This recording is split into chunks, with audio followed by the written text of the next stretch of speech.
Commercial auto auction in Harvey, conveniently located between I-94 and I-57. Please. And how about your one?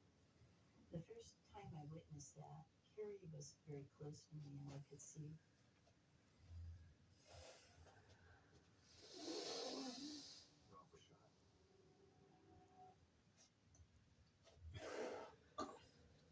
This is going to help you with every aspect of that. So this is like 100% health and wellness.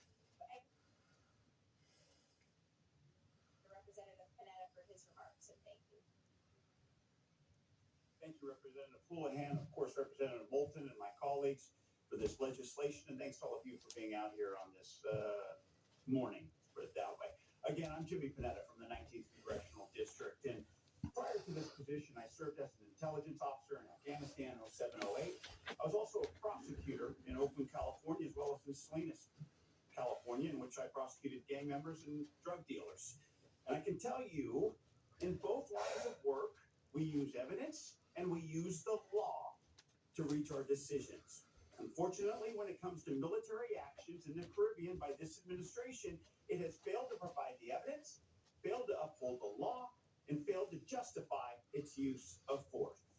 That is why I support this legislation to prevent the use of funds for military action in Venezuela and to ensure that this administration properly uses the evidence and the law not only to kill people, but to take our country to war. Now, let me tell you what the facts do show right now is that the table is being set for military action in the region.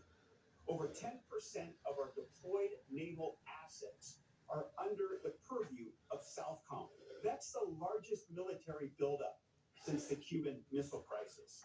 There's been a campaign of over 21 airstrikes against boats linked to drug smugglers that have killed 83 people. And they've redefined drug gangs as terrorists.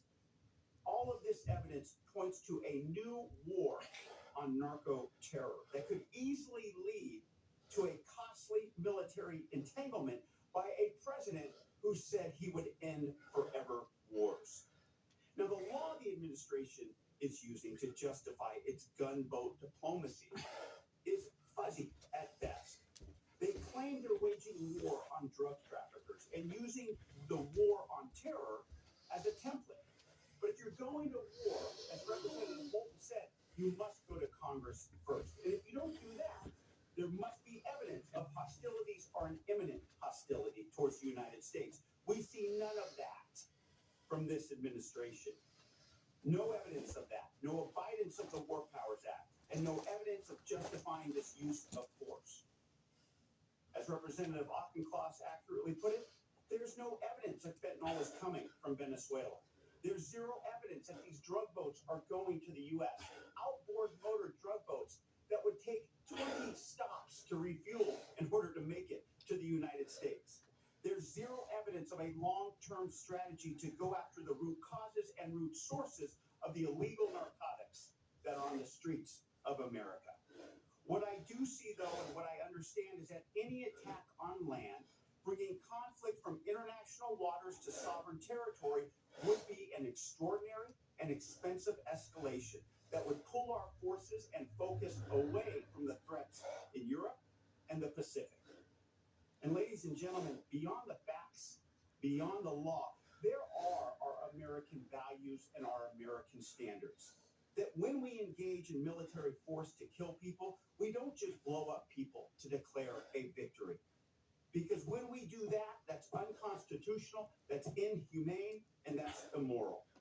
That's why this law is needed, to ensure that this administration has the evidence to justify their acts, to ensure that this administration understands that we are a nation of laws, and to ensure that this administration and any administration going forward always upholds our democratic values.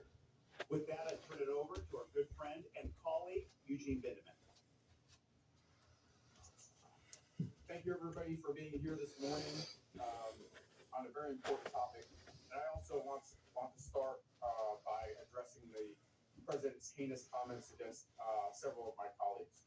So I want to start by condemning the president for calling for 6 Democratic members of Congress, all of whom are patriots, and all of whom served our country in various national security roles, to be hanged.